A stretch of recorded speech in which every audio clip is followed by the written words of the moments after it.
Okay. So all trucks aren't made for off-road stuff. Some trucks are made for hard work, like this 2022 F-250. Now, the F-250 may not be the CEO of hard work, but it's at least a district manager. All truck marketing office politics aside, this Ford truck is popular for a reason. This 22 F-250 is a natural born and bred towing beast. On this episode of The Build-Up, we're talking about on-road activities, evolving an even more perfect beast for towing for the way we work and play. This is The Build-Up.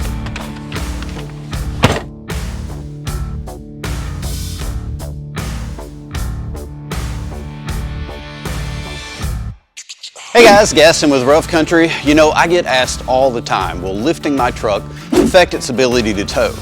The short answer is no, but you are going to need to have a couple of pieces of equipment to make that possible. First, I would recommend a drop hitch so that your trailer ball is dropped down the amount of lift the truck received in the rear. That is so that the tongue of the trailer and the trailer itself sits nice and level. That's very important for weight distribution on the trailer. The next thing you need to consider are helper bags. Any lift is going to level the truck out for the most part, and the reason the truck's not level from the factory is so when the weight is applied to the rear of the truck, it sits level and doesn't squat. Well, when you level the truck and you add that weight, it is going to squat. And the helper bags are going to bring the rear back level, and that's going to make towing a lot safer. It's going to make the alignment of the front end correct. It's going to make your headlights aimed correct, and it's going to reduce any sag and sway that might be attributed to towing or hauling in the bed for that matter. So here's what we're installing. Rough Country 3-inch lift with V2 shocks. Also, we're going to go ahead and throw on the dual steering stabilizer, also with V2s. Complements it perfect. Let's get going. Starting here, we've got our front shocks. These are our V2 series, a monotube shock valve to prevent cavitation of the oil and produce a much better ride. It's an aluminum housing as well as aluminum anodized ends. Not only look great, but are also going to help dissipate heat and improve performance. Coming on down the line here, we've got our front lift, which is achieved by these spring seat spacers out of billet aluminum. We've got our bracketry that is going to lower our radius arms so we keep our factory geometry and ride. We've got our track bar relocation bracket to make sure that that front axle stays nice and centered. This is the rear portion of the kit. We've got our rear V2 shocks. We've got our lift blocks for the rear and our U-bolts and hardware to secure those. And on the topic of towing, rest assured that any materials that Rough Country uses to lift the truck are going to far exceed the weight capacities that the truck's allowed to tow. With that being said, let's get the truck on the lift and get to getting.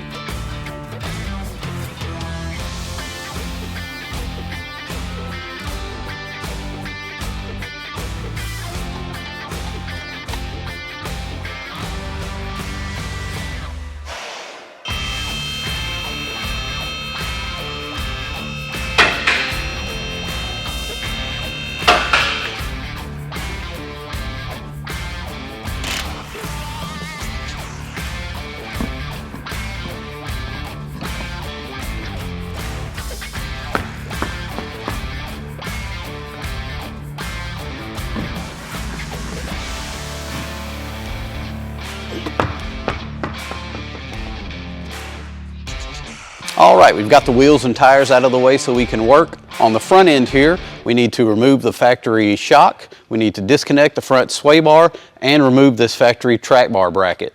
I'll go ahead and loosen the upper shock nut at this level. Once I've got that done, we'll raise the truck up. I'll put some jack stands under the front axle to secure that. All right, we've got the upper shock nut removed. I went ahead and raised the truck up to a working height. We've got some pole jacks underneath both the front diff and the front frame just to make sure the truck's nice and stable when we work on it. Now we'll go ahead and remove the lower shock bolt. We'll go ahead and unbolt the sway bar from the axle and prepare to remove the front track bar from its bracket.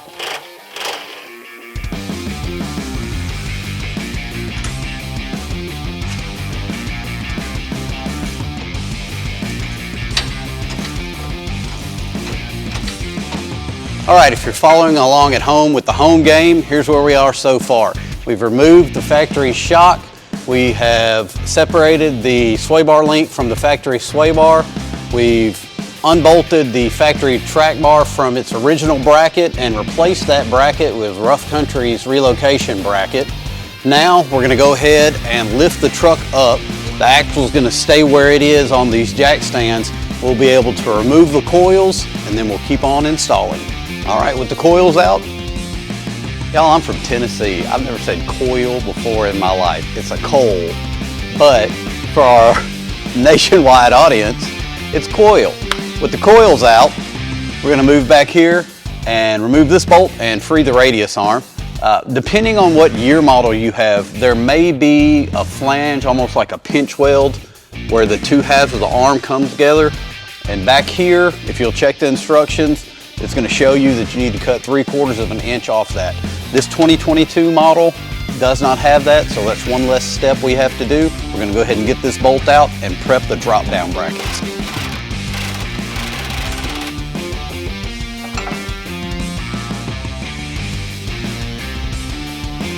Our bracket is going to slide up into place, and then we've got some crush sleeves and hardware that will hold it into place, and then our radius arm will mount in the upper hole on this bracket. The lower hole is for the 4.5. We're installing a 3.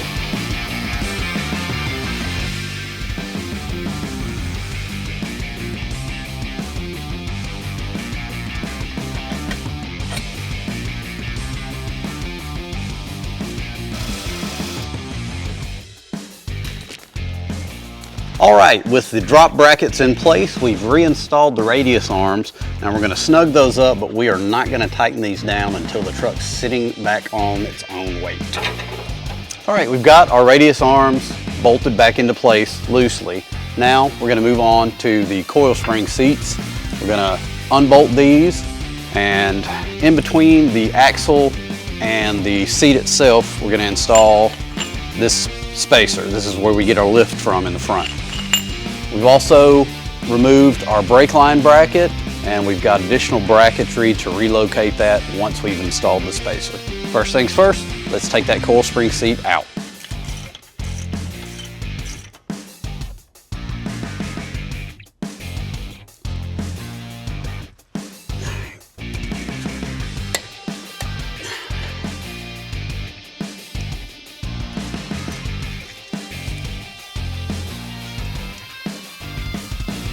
All right, now we're going to go ahead and reinstall our track bar bolt. We'll leave it loose until it's sitting on its own weight, but we'll go ahead and snug it up. Let's go ahead and reinstall these coils.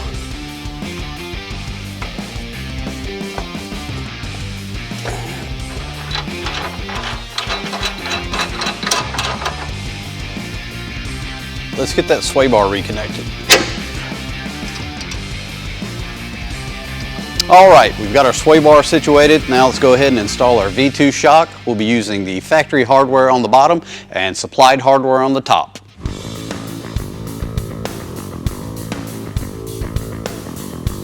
Now that we've got our 3-inch lift installed on our tow rig, let's go over the components and see what we installed. We've got our V2 shock absorber. It's going to perform excellent and really stabilize the ride on this tow rig. We've got bracketry in the form of radius arm drop brackets that are going to make sure that the factory geometry maintains. We've got our brake line relocation brackets, as well as our track bar relocation bracket to make sure that axle is nice and centered. Lift was achieved using this block that goes between the axle and the spring cup itself. Like I said, we're done with the front portion. We still have the rear to install, but before we make it back to the rear, let's go ahead and install our dual steering stabilizer. Now, this unit also uses our V2 stabilizers, so they're going to match the shocks perfectly and really complement the overall look, but more importantly, they're going to help stabilize that steering feel while we're towing. The first step in installing this dual steering stabilizer kit is going to be to remove the factory steering stabilizer. All right, we're going to take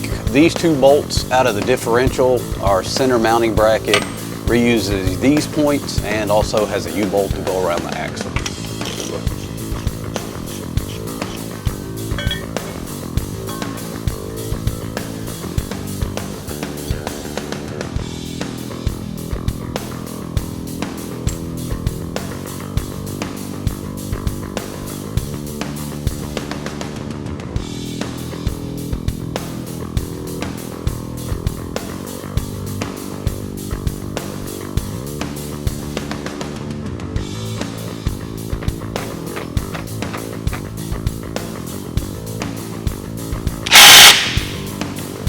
And with that, the dual steering stabilizer on this F-250 is installed. And it was a simple installation. One thing you want to make sure of is don't tighten down these end brackets until everything's mounted up. That way you can ensure that your cylinders are nice and level with your tie rod and the ground. Once you get that done, tighten everything down, make sure everything's secure, and you're good to go. Next up is going to be the rear portion of our 3-inch lift on this Ford F-250, and this is what it's comprised of.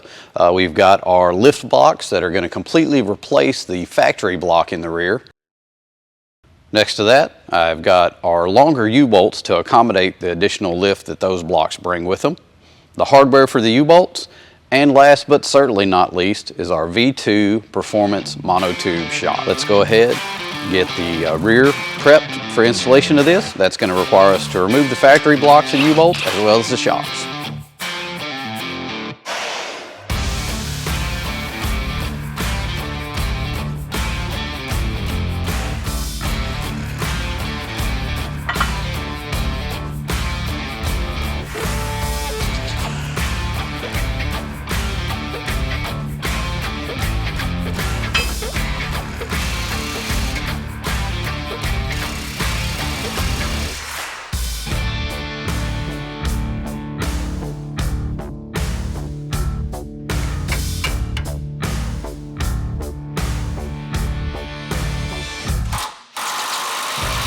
We have completed the installation of the rear portion of the 3-inch lift, so that completes the installation of the lift. The rear was really simple. We had a lifted shock and a lifted block. Those went in without a hitch. Now we're ready to move on to the air spring kit. This air spring kit is specific for the F-250, and you can get it with or without the compressor. If you choose to get the standard kit, it does come with Schrader valves, so you can fill the airbags the same way you fill the tire on the truck. We are going to complicate it a little bit and install the full compressor with onboard controls inside the cab, but it's still a very simple process. Also, we're going to add Rough Country's air spring Cradle. Now what this does is it mounts on the lower portion and allows our bag to unseat fully so the axle can articulate, drop back into place when needed, and fully air up and work exactly as it's designed. It really helps out.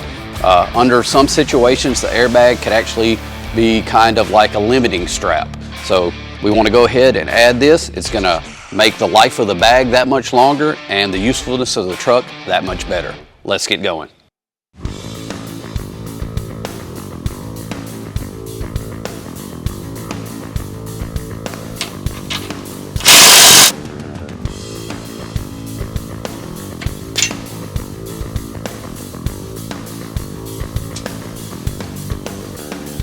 All right, so we've got our air spring, all the bracketry, and the cradle installed. We're going to go ahead and plumb the system. I'm going to show you how it's plumbed as a standalone, so we'll be running lines from each individual air spring to the back, where we will replace the bolts that hold the license plate in with our Schrader valves. Now, if that's a system that you're going with without a compressor, you'd be done by then. But we're going to keep going. We're going to add the onboard compressor, so I'll actually tie in to those lines with that compressor. But first, let's show you the easy route. We'll go ahead and plumb to the back so you can air it up like you do a tire on the truck.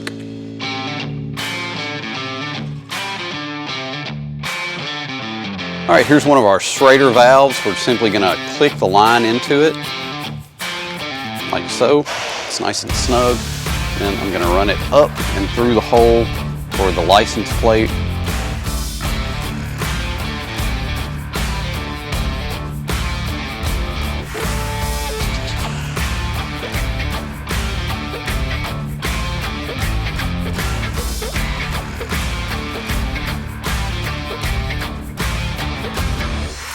All right, we are underneath the F-250 looking for a place to install our Rough Country air compressor. We are looking for a location that's nice and flat.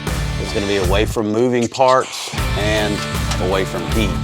I'm thinking of this nice spot over here. There's a nice flat spot on the inside of the driver's frame rail just before the gas tank. There's no heat over here. We've got lines running to the back that we can tie onto if necessary.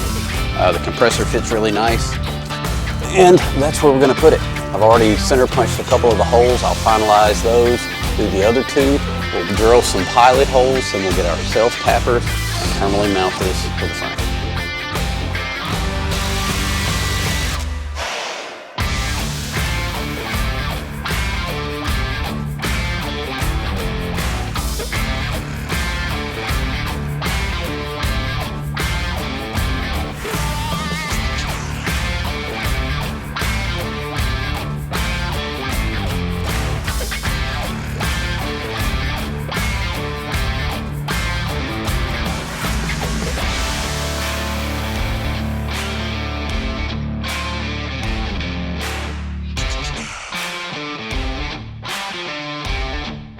All right, we've got the air spring kit fully installed on the F-250. We've got the compressor tucked away nicely on the frame, and we've got the controls engaged cleverly mounted in the center console.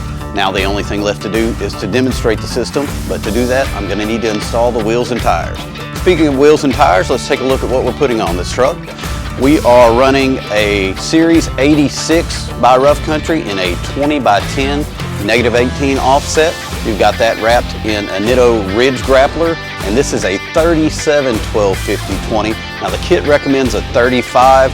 This customer wanted to squeeze a 37 in. I told him it was probably gonna rub and require a little trimming. He wants to see my truck, it won't turn. Anyway, we're gonna go ahead and put them on there, see where they rub and where we're gonna need the clearance. But again, for this kit, we recommend a 35-inch tall tire. Man, these Series 86 look great on this F-250, and while the 37 isn't the recommended tire, I think a little trimming is well worth the look we get with the taller tire.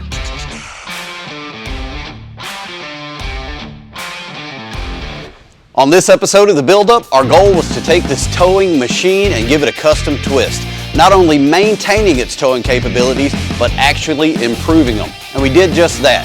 We started out with Rough Country's 3-inch lift with V2 shocks, front and rear, to bring this bad boy up. We've got a 20-inch wheel. It's a 20 by 10 Rough Country's Series 86, wrapped in a Ridge Grappler by Nitto and a 37-13-50-20. It looks great. We actually improved the towing capabilities. We added Rough Country's air spring kit.